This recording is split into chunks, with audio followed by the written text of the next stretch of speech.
if you take a look at not what you think that you may want to do, but what seems to come natural or easy. And if you find things that come easy to you but difficult to most other people, you probably have a natural affinity for it, and can at that point use that as the basis to understand more and really be successful at that particular area. This is a Security Weekly production. Security Weekly is a resource of Cyber Risk Alliance.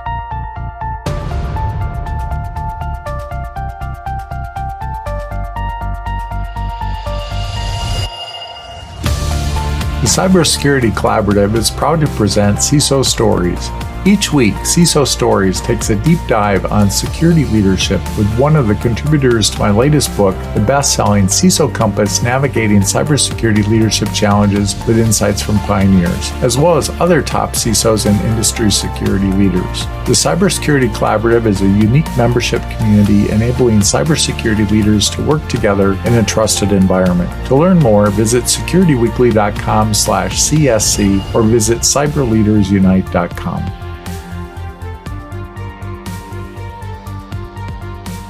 I'm your host, Todd Fitzgerald, and this week we welcome Dave Essleck, VP and CISO at Chipotle Mexican Grill. I started in software development and at Boeing, and my career led me. I was at a startup that got acquired by a larger multinational, and this was early 2000s. They were doing a lot of outsourcing. And as I was looking at the economics of it,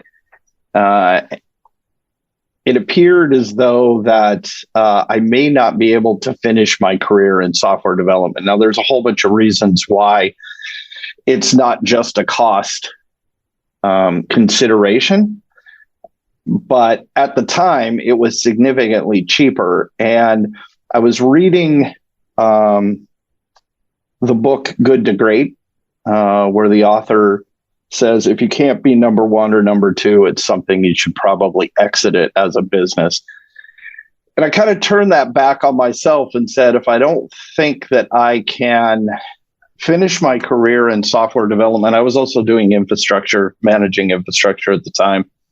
And I looked back over my career and said, I worked with some really great people, very, very talented. What were the things that those individuals sought me out for? And I was writing crypto at Boeing, so it kind of became evident that, oh yeah, if anybody has a security or protection question, they're seeking me out. And so digging into that a little bit deeper, I was like, there isn't an easy way to outsource that. You can co-source, but the responsibility is always going to sit with the company. And I'm like, well, I guess this is what I should be doing. Other people respect it, so I need to kind of target in. And I believe that that's something that has enough runway that I can do for the remainder of my working career. I really like that sentiment that if you can't be number one or number two at something, maybe you're in the wrong place, the wrong job, the wrong company, the wrong. I think that's just such a great perspective. Yeah, I think, what we do, what we choose to do as a career takes a significant portion of our time.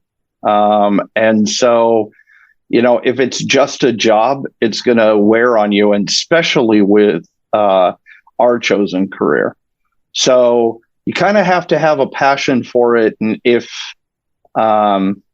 you take a look at not what you think that you may want to do, but what seems to come natural or easy, and if you find things that come easy to you but difficult to most other people, you probably have a natural affinity for it, and can at that point use that as the basis to understand more and really be successful at that particular area. And I think sometimes we don't always have the self-awareness to know what we're really good at that somebody else is struggling with.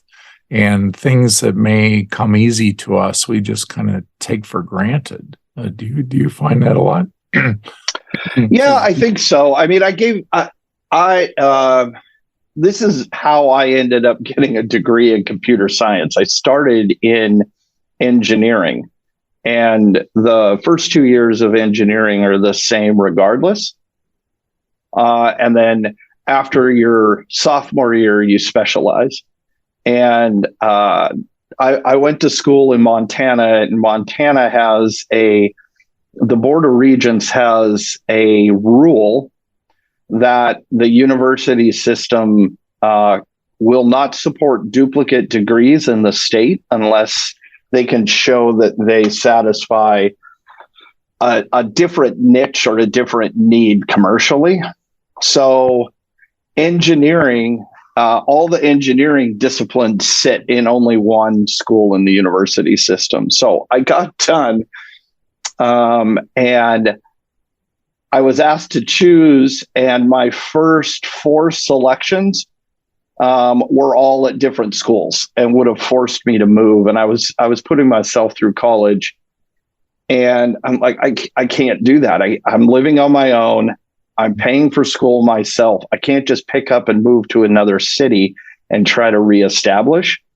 So at that point, when the engineering degrees that were offered at the school weren't things that I was interested in, because I wasn't interested in petroleum or mining engineering, we were forced to take a Fortran class. It was part of the curriculum. And I'm like, everybody seemed to really struggle at Fortran, and I didn't.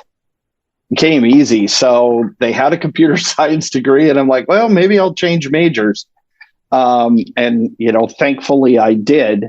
But that was kind of that aha moment for me. And I've told all my kids as they've gone through school, I'm like, don't get caught up in earning potential and a whole bunch of other things. Figure out the thing that you like and the thing that you are showing natural affinity for. And, people that love what they do will naturally be recognized and naturally separate from others. So the money will come. Just find something that you really enjoy doing. Hey, that's great advice. And you just brought back one of my nightmares, Fortran. Just a quick story is, and I always tell people this, well, yeah, when they're studying for a test, and I learned this in college, how not to study for a test. I knew the Fortran stuff inside and out, and I went to a big lecture hall. The test was at 6:00 at night. And so I decided to study all day. I'm just going to reread the book. And so I started at 9 a.m. until 6:00 at night. And I got to the exam, and we had a blank sheet of paper. And the first question was, write some pseudocode to answer this problem. I thought, I can't get this. I went to the second one. I can't get this. I had all these things swimming around in my head. And so 30 minutes into the exam, I just knew I was going to fail this. My mind was everywhere else but on the exam. And it was a 2-hour exam. And so I just put my name at the top of the paper. I folded it in half, and I confidently walked to the front of this lecture hall with about 500 people in it, and turned it in. And everybody's looking at me like, wow, this guy must be really smart. And the next day I went over to drop an ad and I had to drop the course. But my learning from that is, I tell people, when you're studying for any kind of a certification exam, and I've never had to retake any certification exam in my life, do not study the day before. The best thing is get some sleep, have a nice breakfast in the morning, and then go study for the exam. But that's my exam tip. I had somebody tell me in school, and this helped, because early on I made those same mistakes, and I think everybody does at least once. And I was told that when you sleep, your brain has time to organize thoughts, right? Think of it like a big filing cabinet, and it can kind of place things where it needs to be. So the advice I got was never pull an all-nighter. At least get 2 hours of sleep. It gives enough time for your brain to organize the information. So when you're at the time sitting for the exam, you can recall it. Otherwise, you're going to be in a situation like you described, and that went a long way. So at that point, I had never had that same kind of lockup. Right when you get there, and you're like, I know this was all in the book, and I crammed like you can't believe. And why is this not making sense? Yeah, or sitting in the hallway trying to get that one extra question. You either know it at that point or you don't. Yep. So today we're going to talk about preparing your successor, and I love this topic. I think it's something, we have this shortage in the industry, and it's something that we all should be doing. So tell us, what's your approach for preparing that CISO successor to yourself? Yeah, I think there are two main themes. One is to recognize the uniqueness of leadership styles, and the other is trying to enlighten or give visibility. So on the first one, and I made this mistake early in my career. I've been very fortunate. I've worked for a lot of very, very good leaders. And there are elements of leaders that I aspire to. But there are approaches that don't fit well for me and my personality and my style. And early on, I tried to emulate those. And I think one of the most important attributes that is often overlooked is how genuine you are as an individual and as a leader. So if you're not true to yourself, people see through that. So I recognize that, and I'm very upfront with the individuals that I'm developing, going, look, there are things about my style that you like and that you want to emulate. You got to figure out if that's natural for you or if it fits organically with your style. And there are things that you may appreciate about my style that just don't work for you. And that's okay, right? Don't over-index on that. There are also things that I do that you're going to sit back and say, oh my gosh, I'm never going to do that. And that's okay as well, right? You're going to, when you get that opportunity, you're either going to have a deeper understanding, or it's going to create more resolve that, yeah, I never want to do that. So, same thing within reviews. Everybody's a work in progress. I have things that I'm working on, just like the individuals on my team. And there may be times that the thing that I'm asking one of my direct reports to work on is the exact same thing that I'm trying to work on, right? So there's this misconception of, if you're giving feedback, that you have to have that you're the example to follow in that particular area, and that's not true. So to get past that, right, that kind of sets the stage for them to be open to the rest of the journey, that they understand, look, it's okay. You don't have to agree with everything that I'm saying or the way that I'm approaching things. But you need to recognize that there's, we do have different roles, and this is not by committee. As much as, really understanding that difference between concurrence and consensus, or put another way, agreement and alignment. So the more people you get in a conversation, the less likely that you're going to organically get agreement.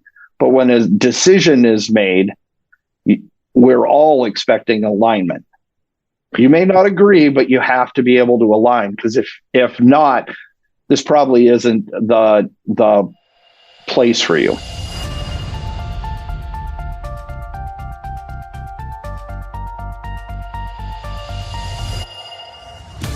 The article this podcast is based upon can be viewed in the best-selling cybersecurity leadership book, CISO Compass, Navigating Cybersecurity Leadership Challenges with Insights from Pioneers.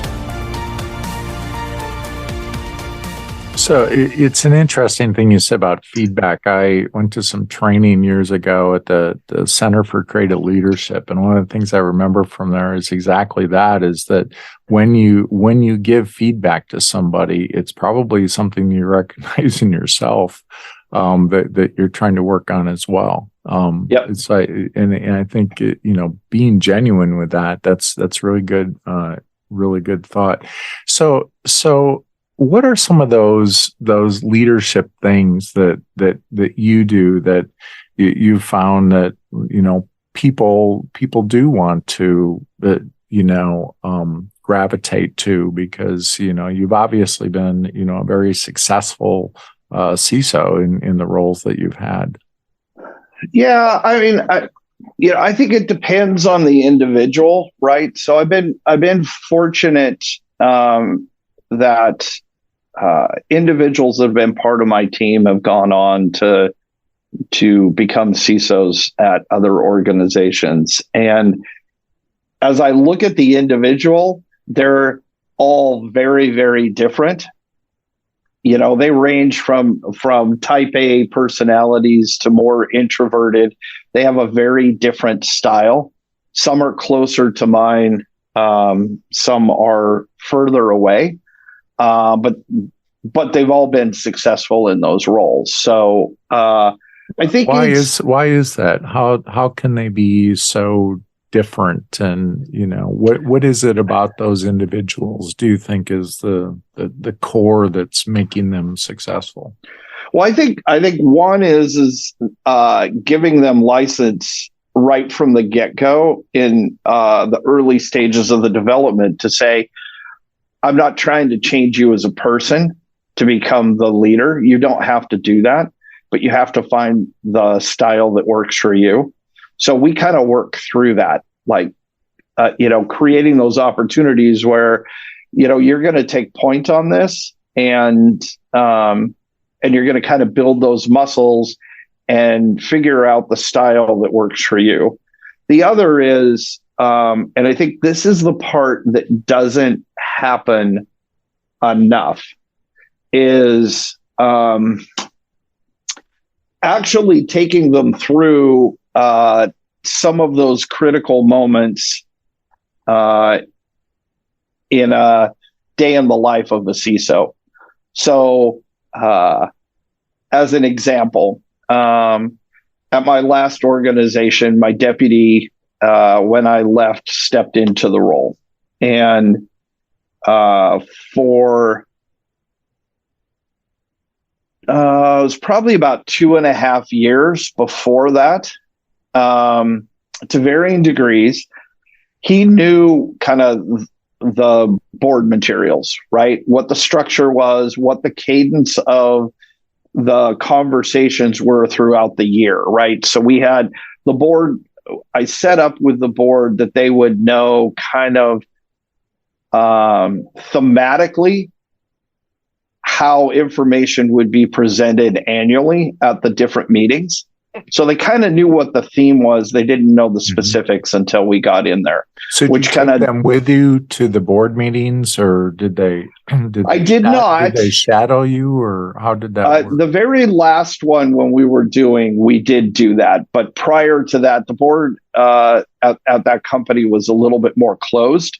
So they really didn't want an audience, and nor did the executive team. So, but what I would do is we would prepare the deck, and then after, and this was immediately after. So as soon as I was done presenting, I would block an hour with my deputy. And in my office, we would go through and I'd be like, okay, here's slide, here's the first slide. He was well aware of the content, what was on there, why it was on there. And I would parrot back every question that I got. And I would say, here's the question, make him answer it. Then I would tell him how I answered it. And I would tell him which board member was asking the question. So by the time he had to present himself for the first time, he already knew the people in the room, kind of how they question, what angles they're going to come at, which hopefully made the transition far more easy. I know I've never had that. So hopefully that is one of the keys to success is, although you're not in the room and you're not doing it, you're not the person in the seat, you're as close to courtside as possible, right? You may not be in the game, but you're on the bench. Sure. So how do you identify, who that person should be? Is that successor, and do you formally name them as a deputy CISO, or how does that work? Well, so yeah, I've got a very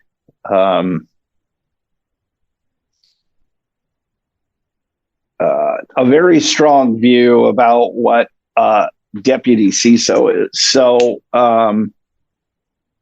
in my mind, when somebody is named deputy, and this is the way that I handled it at my last company, because there was pressure to be like, hey, somehow we need to promote this person. And I'm like, well, there's still some things that need to be done. So I laid out a plan both to the executive team and my peers to say, this is what we're going to do. This is the plan to develop the person. I believe a deputy, nobody should hold the title of deputy CISO for more than 24 months, because when that declaration is made, you are announcing to everyone that this individual is ready to be a CISO. And either they're going to find that position at another company, or I, as the CISO, have designs to leave the company for, experience, opportunity, or I'm looking to retire. So I don't think it's something that somebody sits in for a long time. You're saying this person is ready and has been developed and is sitting at the position to be a CISO. Now the question is it at the company that they're currently employed at or another company? How do you retain that person? Because the minute you put that deputy CISO label on somebody, the recruiters are going to start looking at that person. Yeah. So I think it has to do with the opportunity that sits in front of them, right? So it recognize that when you do make that declaration, the people may be saying, hey, we've got this opportunity here, you've got this opportunity over there. My advice would be to strongly consider staying at the company that you're at, because as much as I try to give total visibility into my thought processes, what I'm doing, how I'm working with individuals, their nuances, right? Their personality type, what I found works and doesn't work. And I'm trying to pass that along to my deputy. When he or she actually takes the role, there is 25 to 35% of the job that there is just no way to effectively translate to an individual through words. You're not gonna know it or feel it or understand the gravity until you're in the role. And so, for instance, my former deputy at my last company, we had worked together at two companies. So he worked with me while I was the CISO at PetSmart. And then again, I brought him to Seattle and he worked with me at Starbucks. So we had worked together 11, 12 years, two different organizations, two different programs, and know each other extremely well. I'm like, there's still a learning curve that you're going to have when you take the seat. Do you want to try to figure out that extra, let's say 30% of the job, and try to figure out a brand new company, brand new leadership team, brand new culture all at once? Or do you want to step in, not have to worry about that because he knew Starbucks, right? He knew the organization well. Everybody that he was working with, he had worked with in various capacities for several years. The board was new, but he still had a perspective of who they were and their personality types. So he can focus on that 30%. Let me figure out what this is, really get a foundation underneath me, and then I can look around and say, well, where do I want to be or entertain other opportunities, which in this case, he has just recently moved to another global multinational. So my advice would be, don't try to take on so much learning all at once if you don't need to. But that's going to be a function of, the stability of the organization, the people that you're working with. Do you really want to stay there? But, assuming that it's a good, positive and productive environment, my recommendation would be, if your leader feels the same way, that, look, this is 24 months, that regardless of the opportunities coming from the outside, you're probably better served staying where you are, really understanding the role. And then in the future, if you choose to move outside of the organization, you're focusing on just the nuances of that new company. Who are the new leaders? How do I build trust? How do I influence and negotiate within this culture? And you're not having to try to figure out how to do your own job in your own discipline. And do you think it matters where this CISO or the deputy CISO is coming from? If they're coming out of governance, risk, compliance, a strong technical background, an audit function, or security operations, or what sort of skill set do you think to be successful in that deputy CISO role? Does that matter? Well, so my the deputy at Starbucks started as a project manager. So not even really specifically in security, was working on security projects, moved over to be an engagement manager, became a director over identity and architecture, and kind of grew up that way. So I believe that anybody can be grown if they have the desire and the aptitude, right? If they're a continuous learner and they want to do that, but that's just an attribute of the individual, not necessarily the background.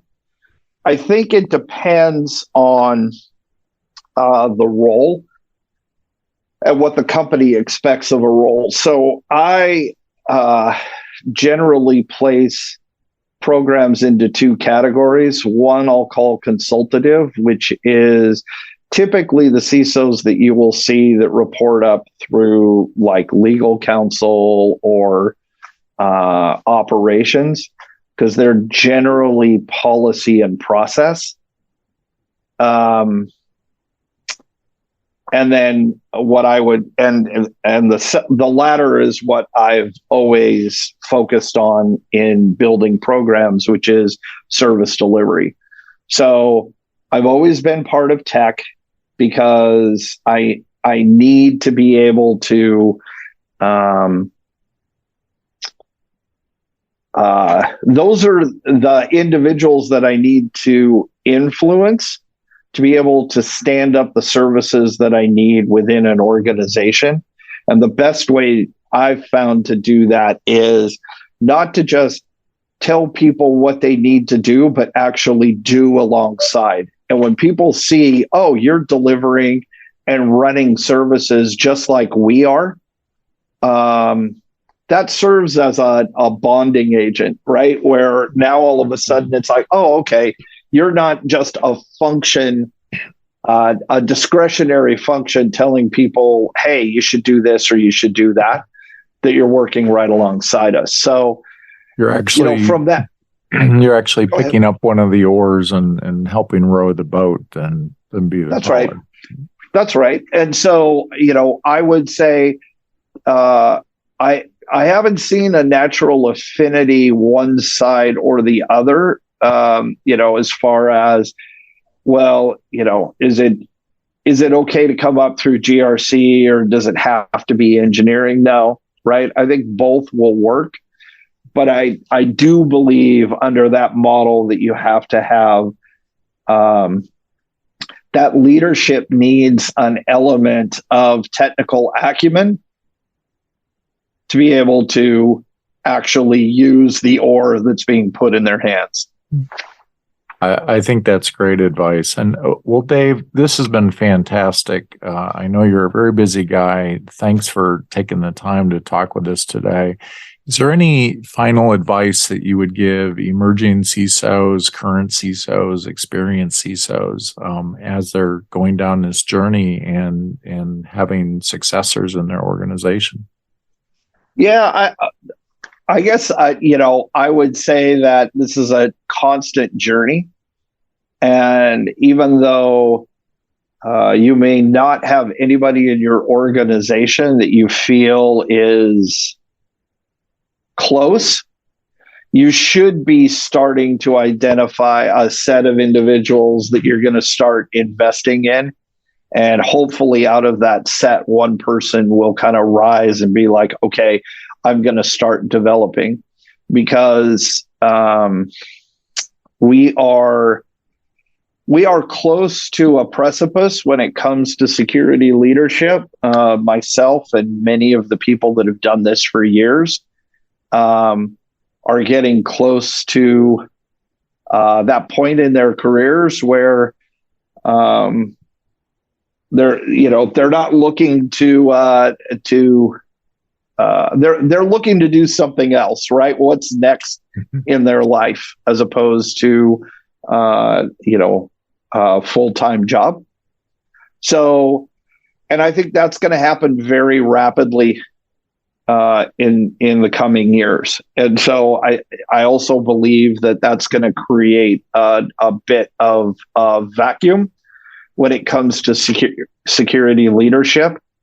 And if we're not all focused on making sure that we have a strong second and some other individuals that are in contingency, then the discipline's going to take a big step back while those people kind of come up to speed. So I think it's important for all of us to invest in that individual that we believe is our successor. And if you don't have one, I would say start focusing, giving focused effort to finding and curating that individual. I think that's great advice. Well, thanks a lot, Dave, and thanks for taking the time to share your insights with us. My pleasure. Thank you for having me. Thank you. Visit more CISO Stories podcasts on securityweekly.com, where you will find an index to prior episodes. The Cybersecurity Collaborative is a unique membership community enabling cybersecurity leaders to work together in a trusted environment. To learn more, visit securityweekly.com/CSC or visit cyberleadersunite.com.